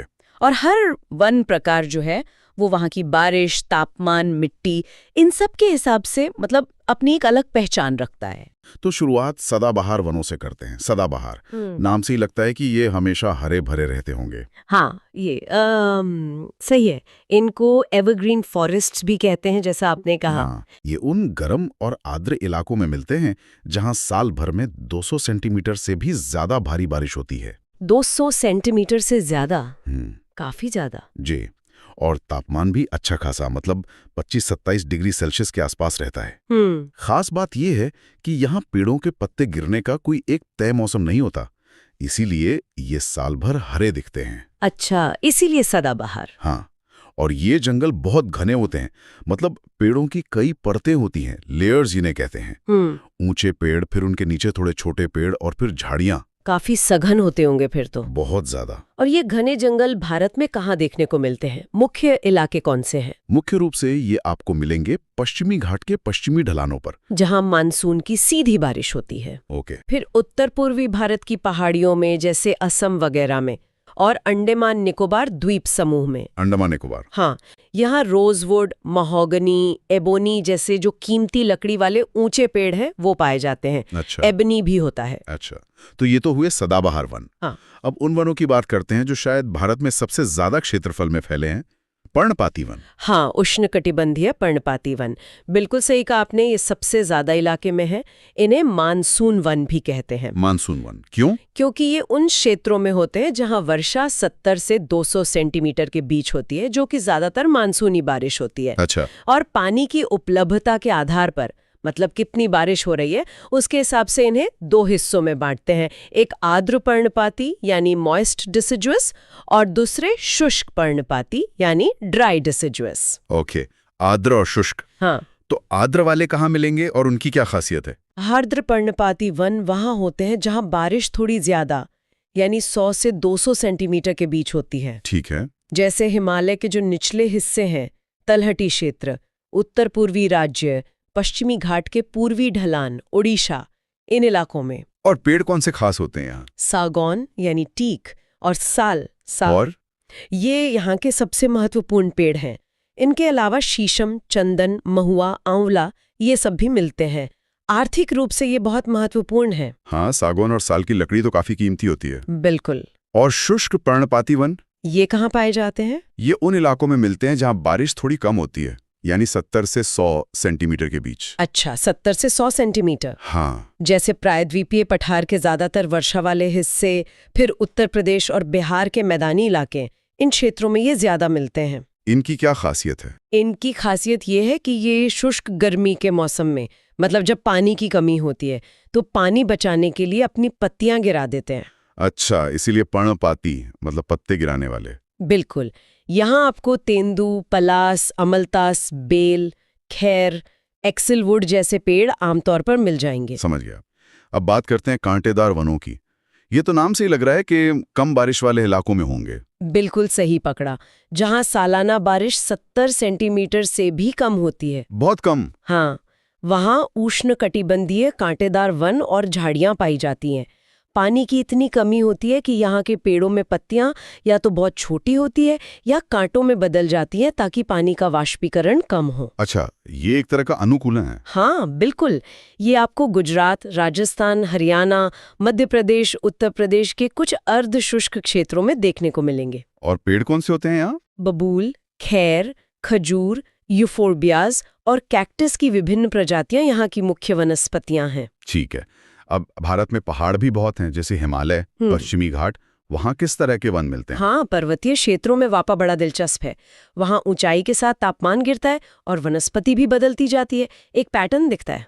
कैसा पैटर्न? देखिए, लगभग 1000 से 2000 मीटर की ऊंचाई पर जहाँ थोड़ी नमी ज्यादा होती है, वहाँ चौड़े पत्ती वाले सदाबहार पेड़ मिलते हैं, जैसे ओक और चेस्टनट। इन्हें गीले समशीतोष्ण वन या वेट टेम्परेट फॉरेस्ट कहते हैं। ओक और चेस्टनट। अच्छा। फिर थोड़ा और ऊपर जाए, 1500 से 3000 मीटर के बीच, तो तापमान और कम हो जाता है। यहाँ शंकुधारी पेड़, मतलब जिनकी पत्तियां सुई जैसी नुकीली होती हैं, वो ज्यादा मिलते हैं। जैसे चीड़, देवदार, सिल्वर फर, स्प्रूस, सीडर। ये समशीतोष्ण वन या टेम्परेट फॉरेस्ट कहलाते हैं। ये लकड़ी के लिए बहुत महत्वपूर्ण है। देवदार तो बहुत मशहूर है। जी हाँ। और इससे भी ज्यादा ऊंचाई पर, 3000 मीटर से ऊपर, लगभग 3600 मीटर से ज्यादा ऊंचाई पर जाएं तो एल्पाइन वनस्पति मिलती है। यहाँ पेड़ ज्यादा ऊंचे नहीं होते, बौने रह जाते हैं। Silver fir, juniper, pine, birch यहाँ मिलते हैं। और इसके बाद धीरे धीरे पेड़ खत्म हो जाते हैं और एल्पाइन घास के मैदान शुरू हो जाते हैं। घास के मैदान? हाँ, जिन्हें स्थानीय चरवाहे जैसे हिमालय में गुज्जर और बकरवाल समुदाय के लोग अपने पशुओं को चराने के लिए इस्तेमाल करते हैं। अच्छा। और फिर सबसे ऊपर, जहाँ बर्फ ज्यादा रहती है, वहाँ सिर्फ काई, मॉसेस और लाइकेन जैसी टुंड्रा वनस्पति ही मिलती है। ये तो हुआ हिमालय का। दक्षिण भारत के पहाड़ों पर भी कुछ ऐसा ही होता है? हाँ, दक्षिण भारत में भी ऊंचाई वाले क्षेत्रों जैसे पश्चिमी घाट, विंध्य, नीलगिरी में पर्वतीय वन मिलते हैं, लेकिन यहाँ उन्हें समशीतोष्ण वन कहते हैं। और नीलगिरी, अन्नामलाई, पलनी पहाड़ियों में मिलने वाले खास वनों को शोलास कहा जाता है। शोला वन, इनाम सुना है जी। ठीक है। पहाड़ों के अलावा भारत के तटीय इलाकों में भी खास तरह के वन मिलते हैं, मैंग्रोव। उनकी भी बात करनी चाहिए। हाँ, मैंग्रोव वन तो बहुत ही अनोखे और महत्वपूर्ण है। ये समुद्र तटों पर, खासकर जहाँ नदियां समुद्र में मिलती हैं, यानी डेल्टा वाले खारे या अर्ध खारे पानी के इलाकों में उगते हैं। इनकी क्या खासियत होती है? इनकी जड़ें ऐसी होती हैं जो पानी में डूबी रहती हैं और कीचड़ में इन्हें सांस लेने में मदद करती हैं। ये ज्वार भाटा झेल सकते हैं। अच्छा। और ये तटों को कटाव से बचाते हैं, तूफानों और सुनामी की लहरों के असर को कम करते हैं। साथ ही ये मछलियों और अन्य समुद्री जीवों के लिए नर्सरी का काम करते हैं, मतलब जबरदस्त जैव विविधता होती है यहाँ। और ये भारत में कहाँ है? सबसे बड़ा और प्रसिद्ध तो गंगा ब्रह्मपुत्र डेल्टा का सुंदरबन है। हाँ, सुंदरबन, जो सुंदरी पेड़ के लिए मशहूर है, उसी के नाम से। ये दुनिया का सबसे बड़ा मैंग्रोव क्षेत्र है। इसके अलावा महानदी, गोदावरी, कृष्णा, कावेरी नदियों के डेल्टा में भी ये पाए जाते हैं। सुंदरी के अलावा और कौन से पेड़ होते हैं यहाँ? यहाँ ताड़, नारियल, केवड़ा, अगर जैसी प्रजातियां भी मिलती हैं। ठीक है। वनों के साथ साथ क्या हम घास के मैदानों का भी जिक्र कर सकते हैं? वो भी तो वनस्पति का हिस्सा हैं। निश्चित रूप से। वनस्पति में सिर्फ पेड़ ही नहीं आते। भारत में अलग अलग क्षेत्रों में घास के मैदानों को कई स्थानीय नामों से जाना जाता है। जैसे अभी हमने एल्पाइन घास के मैदानों की बात की। हाँ। वैसे ही उत्तराखंड में ऊंचाई वाले घास के मैदानों को बुग्याल या पय्यार कहते हैं। हिमाचल में खजियार, गुजरात में बन्नी घास के मैदान हैं। ये भी हमारे पारिस्थितिकी तंत्र का बहुत अहम हिस्सा हैं। एक और चीज जो अक्सर वनों से जोड़कर देखी जाती है वो है झूम खेती। ये क्या है और इसका वनों पर क्या असर होता है? झूम खेती, जिसे स्लैश एंड बर्न यानी काको और जलाओ कृषि भी कहते हैं, ये खेती का एक बहुत पुराना पारंपरिक तरीका है। कैसे करते हैं इसमें? इसमें क्या होता है कि किसान जंगल के किसी एक हिस्से के पेड़ पौधे काटकर उन्हें जला देते हैं। अच्छा। फिर जो राख होती है वो खाद का काम करती है। उस साफ की हुई जमीन पर वो कुछ सालों तक खेती करते हैं। फिर जब मिट्टी की उर्वरता कम हो जाती है तो वो उस जगह को छोड़कर जंगल में किसी नई जगह पर यही प्रक्रिया दोहराते हैं। पुरानी जगह को परती छोड़ दिया जाता है ताकि वहां फिर से वनस्पति उग सके। तो ये वनों के लिए नुकसानदायक कैसे हैं? देखिए, पारंपरिक रूप से जब आबादी कम थी और झूम चक्र लंबा होता था तब शायद ये उतना नुकसानदायक नहीं था। लेकिन अब बढ़ती आबादी के दबाव में झूम चक्र छोटा हो गया है। मतलब जमीन को दोबारा पनपने का पूरा समय नहीं मिल पाता। इससे वनों का क्षरण होता है और जैव विविधता को नुकसान पहुंचता है। इसके कुछ स्थानीय नाम भी हैं शायद? हाँ, बिल्कुल। भारत में ही इसके कई नाम हैं। उत्तर पूर्वी राज्यों में इसे झूमिंग कहते हैं, जो सबसे कॉमन नाम है। मध्य प्रदेश में बेवर या दहिया, आंध्र प्रदेश में पोडू या पेंडा, उड़ीसा में पामाडाबी, पश्चिमी घाट में कुमारी। दुनिया भर में भी इसके अलग अलग नाम हैं। ये जानना भी जरूरी है।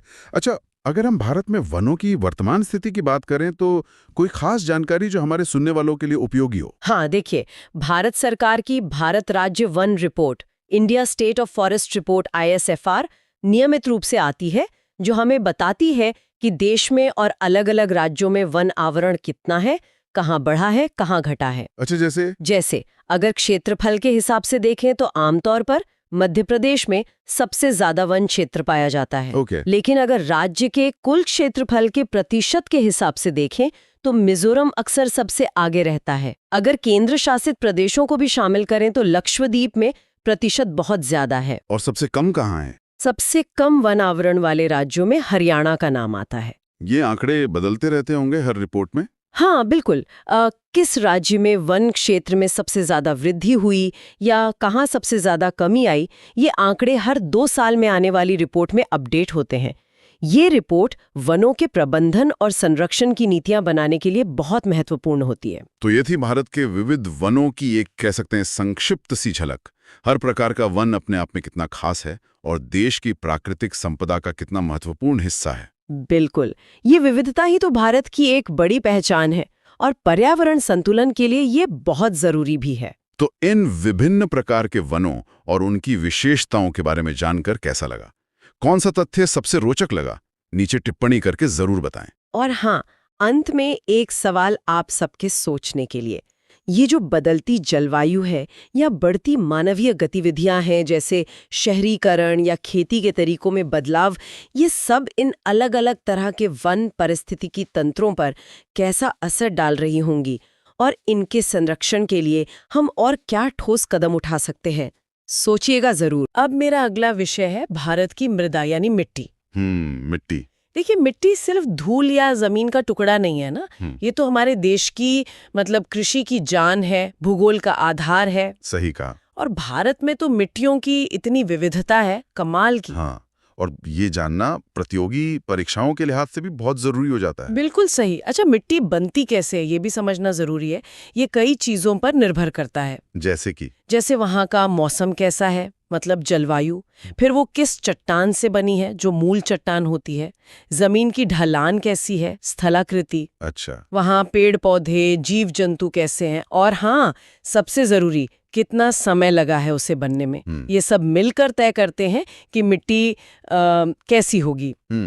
तो आज हम भारत की कुछ मुख्य मिट्टियों को समझेंगे। हाँ, बिल्कुल। जैसे जलोढ़ है, लाल मिट्टी, काली मिट्टी, लैटेराइट, मरुस्थलीय, पर्वतीय, और वो पीठ में या दलदली मिट्टी भी। हाँ, इन सब पर बात करेंगे। तो चलिए भारत की मिट्टियों की इस दुनिया में थोड़ा गहरा उतरते हैं। सबसे पहले बात करते हैं जलोढ़ मिट्टी की।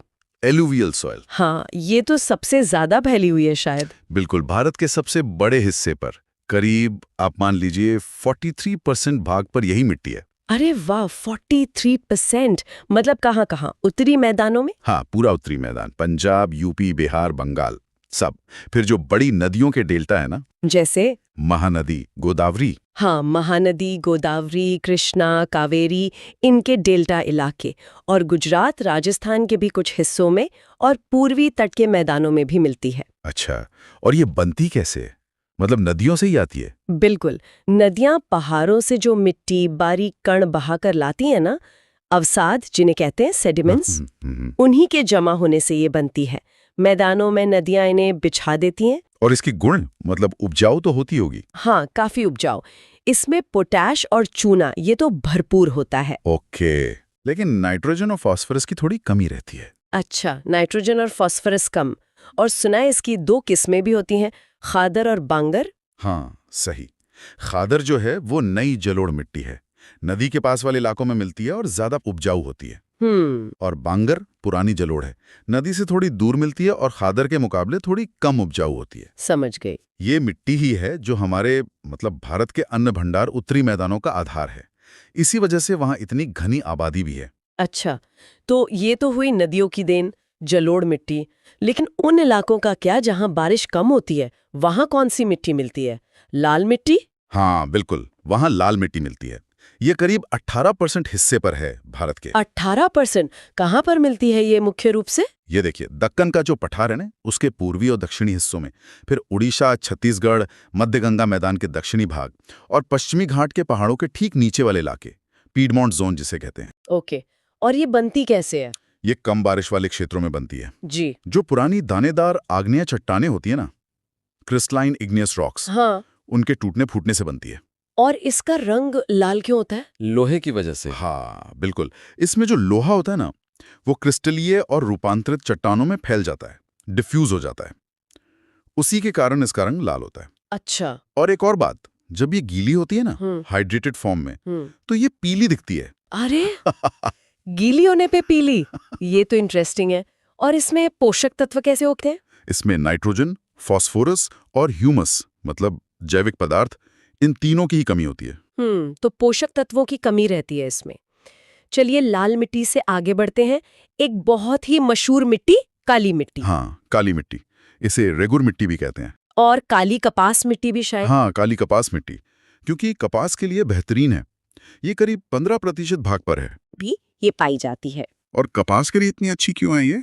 देखिए, कपास को चाहिए करीब 210 दिन पाला रहित मौसम, मतलब फ्रॉस्ट फ्री डेज। हाँ, वो इस इलाके में मिलता है। और इस मिट्टी के गुण भी कपास के लिए बहुत अच्छे हैं। जैसे? सुना है ये पानी बहुत सोखती है। हाँ, ये इसकी सबसे बड़ी खासियत है। ये मृणमय होती है, क्लेई, मतलब कण बहुत बारीक होते हैं। अच्छा। इस वजह से इसकी जल धारण क्षमता, मतलब पानी सोख कर रखने की कैपेसिटी बहुत ज्यादा होती है। गीली होने पर ये एकदम फूल जाती है, चिपचिपी हो जाती है, और सूखने पर सिकुड़ जाती है, जिससे इसमें मोटी मोटी दरारें पड़ जाती हैं। हाँ, देखी हैं वो दरारें। इसी वजह से इसे स्वतः जुताई या सेल्फ फ्लोइंग वाली मिट्टी भी कहते हैं, क्योंकि दरारें हवा को अंदर तक पहुंचा देती हैं, जैसे जुताई हो गई हो। स्वतः जुताई, ये तो कमाल का नाम है। और पोषक तत्व?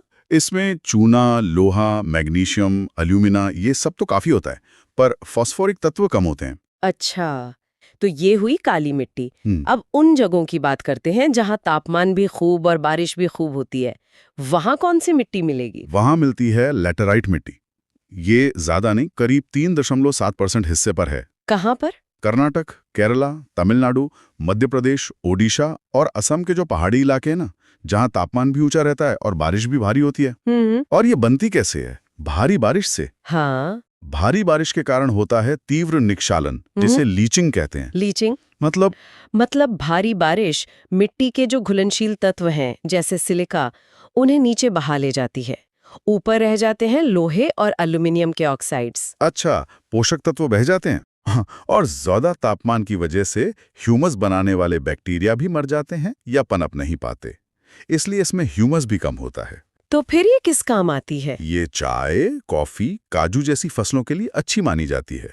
और एक बात, सूखने पर ये ईंट जैसी सख्त हो जाती है। ईंट जैसी? हाँ, इसीलिए शायद इसका नाम लैटेराइट पड़ा। लैटर मतलब ईंट। कहते हैं पुराने जमाने में इसे घर बनाने में भी इस्तेमाल करते थे। दिलचस्प है। अच्छा, अब रेगिस्तानी इलाकों की तरफ चलें, जैसे पश्चिमी राजस्थान। बिल्कुल, वहां मिलती है मरुस्थलीय मिट्टी। नाम से ही जाहिर है। रेतीली होगी। हाँ, रेतीली होती है और इसमें लवण मतलब नमक की मात्रा काफी ज्यादा होती है, सलाइन। ह्यूमस और नमी की तो बहुत कमी होती है और कई बार जमीन के नीचे थोड़ी गहराई पर चूने के कंकड़ों की एक परत बन जाती है। कंकड़ की परत, वो क्या करती है? वो पानी को नीचे रिसने से रोकती है। लेकिन हाँ, अगर सिंचाई की अच्छी व्यवस्था हो जाए तो इसमें भी खेती की जा सकती है। अच्छा, सिंचाई से खेती मुमकिन है। और पहाड़ों पर कैसी मिट्टी होती है, वन मिट्टी जिसे कहते हैं? हाँ, पर्वतीय मिट्टी या वन मिट्टी ये जगह के हिसाब से बहुत बदलती है। मतलब नदी घाटियों में ये दोमट या सिल्टी टाइप की हो सकती है। अच्छा, उपजाऊ, लेकिन जैसे जैसे आप ऊपरी ढलानों पे जाएंगे मिट्टी में मोटे कण ज्यादा मिलेंगे और वो कम उपजाऊ होगी। और बर्फीले इलाकों में, हिमालय में? हिमालय जैसे बर्फीले इलाकों में ये अक्सर अम्लीय होती है, एसिडिक, और ह्यूमस भी बहुत कम होता है। लेकिन निचली घाटियों में जहां जंगल वगैरह हैं वहां ये उपजाऊ भी हो सकती है। ओके, और एक आखिरी प्रकार बचा, पीठ में या दलदली मिट्टी। हाँ, पीटी या मार्शी सॉइल। ये उन क्षेत्रों में मिलती है जहां भारी बारिश होती है और नमी बहुत ज्यादा रहती है। जैसे तटीय ओडिशा, सुंदरवन का इलाका, बिहार के कुछ उत्तरी भाग और उत्तराखंड में अल्मोड़ा के आसपास। अच्छा, और इसकी क्या खासियत है? इसमें ह्यूमस और जैविक पदार्थ बहुत ज्यादा होते हैं, क्योंकि नमी के कारण जैविक पदार्थ पूरी तरह सड़ नहीं पाते।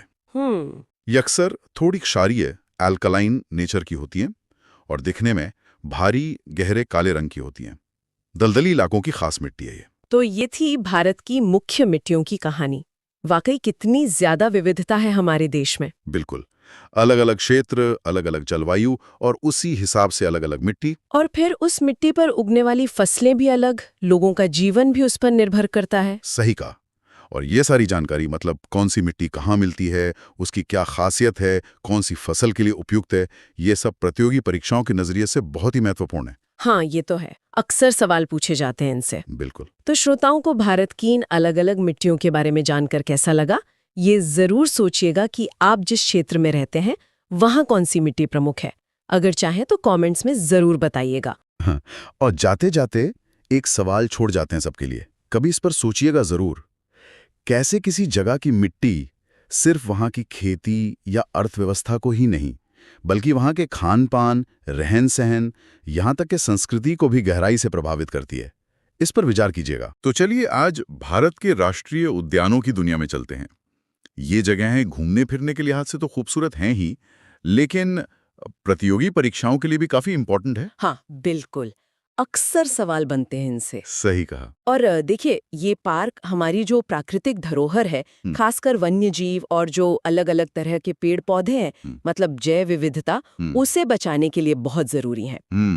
हम कुछ खास राज्यों के, मतलब जो सबसे महत्वपूर्ण पार्क है, उन पर आज बात करेंगे। देखेंगे कि क्या चीज उन्हें खास बनाती है। बढ़िया। तो फिर कहाँ से शुरू करें? पूर्वोत्तर से? असम? हाँ, असम ठीक रहेगा। असम का नाम सुनते ही मेरे ख्याल से तो सबसे पहले काजीरंगा का ही ध्यान आता है ना, एक सींग वाले गैंडे के लिए। हाँ, बिल्कुल। काजीरंगा मतलब वो तो आइकॉनिक है, एक सींग वाले गैंडे के लिए, पूरी दुनिया में फेमस। सही। पर ऐसा नहीं कि असम में सिर्फ काजीरंगा ही है, मानस राष्ट्रीय उद्यान भी है, वो भी बहुत महत्वपूर्ण है। हाँ, बाघों के लिए शायद, और जंगली भैंसों के लिए भी। जी बिल्कुल। बाघ और जंगली भैंसें, उसके अलावा भी है, जैसे डिब्रू सैखोवा है, नामेरी, ओरांग, और अभी हाल में 2 और बने हैं, रायमोना और देहिंग पटकाई। अच्छा। तो काफी वन्यजीव संपदा है वहाँ। अच्छा, तो ये तो हुई गैंडों की बात। अब अगर शेरों की बात करें, खासतौर पे एशियाई शेर, तो उसके लिए तो शायद हमें पश्चिम में जाना होगा, गुजरात। एकदम सही पकड़ा, गुजरात। हाँ। और गुजरात में गिर राष्ट्रीय उद्यान। गिर, हाँ। ये समझना बहुत जरूरी है कि गिर पूरी दुनिया में इकलौती, मतलब एकमात्र जगह है जहां एशियाई शेर अपने प्राकृतिक घर में रहते हैं। अच्छा, ये तो बहुत महत्वपूर्ण फैक्ट है। हाँ, परीक्षाओं में अक्सर ये पूछ लेते हैं कि एशियाई शेर प्राकृतिक रूप से कहाँ पाए जाते हैं। हाँ। तो जवाब है गिर। और गिर के अलावा गुजरात में? गिर के अलावा देखिए, समुद्र के किनारे मरीन नेशनल पार्क है। फिर ब्लैक बक, मतलब काले हिरन के लिए वेलावदर में ब्लैक बक नेशनल पार्क है। और एक वंसधा नेशनल पार्क भी है। ओके, अब थोड़ा पहाड़ों की तरफ चलते हैं। उत्तराखंड, यहाँ तो भारत का सबसे पहला राष्ट्रीय उद्यान है ना, जिम कॉर्बेट। हाँ, जिम कॉर्बेट, इसका इतिहास बड़ा दिलचस्प है। ये बना था 1936 में। 1936, काफी पुराना। जी, और तब इसका नाम हेली नेशनल पार्क था। ये भारत का पहला नेशनल पार्क था। पहला national park, heli national park, बाद में जिम कॉर्बेट। बिल्कुल।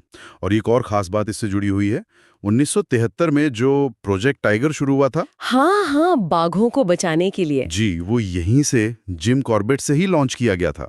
तो ये दोनों ही बातें, मतलब पहला पार्क होना और प्रोजेक्ट टाइगर की शुरुआत, इसे बहुत खास बनाती हैं। बिल्कुल। और उत्तराखंड में वो फूलों की घाटी भी तो है। हाँ, फूलों की घाटी, वैली ऑफ फ्लावर्स, वो तो यूनेस्को की विश्व धरोहर सूची में भी शामिल है। बहुत खूबसूरत जगह है।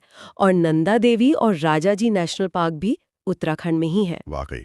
अच्छा, एक और अनोखी बात सुनी थी मैंने, भारत में एक ऐसा पार्क भी है जो तैरता हुआ है। क्या ये सच है? हाँ, ये बिल्कुल सच है और बहुत अनोखा है। ये मणिपुर में है। मणिपुर में? जी, केबुल लामजाओ राष्ट्रीय उद्यान, ये दुनिया का एकमात्र तैरता हुआ नेशनल पार्क है। तैरता हुआ कैसे? ये लोकतक झील पर है। उस झील पर ना वनस्पति तैरती रहती है, जिन्हें फुमडी कहते हैं। उन्हीं फुमडीज पर ये पूरा पार्क बसा हुआ है। कमाल है, फुमडी पर बसा पार्क। हाँ, और ये संगाई हिरन का घर भी है, जो सिर्फ यहीं पाया जाता है। अपनी इसी खासियत की वजह से ये बहुत फेमस है। अद्भुत। अच्छा, अब एक सवाल। हाँ। सबसे ज्यादा राष्ट्रीय उद्यान किस राज्य में है? मुझे लगता है शायद मध्य प्रदेश। बिल्कुल सही अंदाजा, मध्य प्रदेश। इसे टाइगर स्टेट भी कहते हैं। हाँ, सुना है।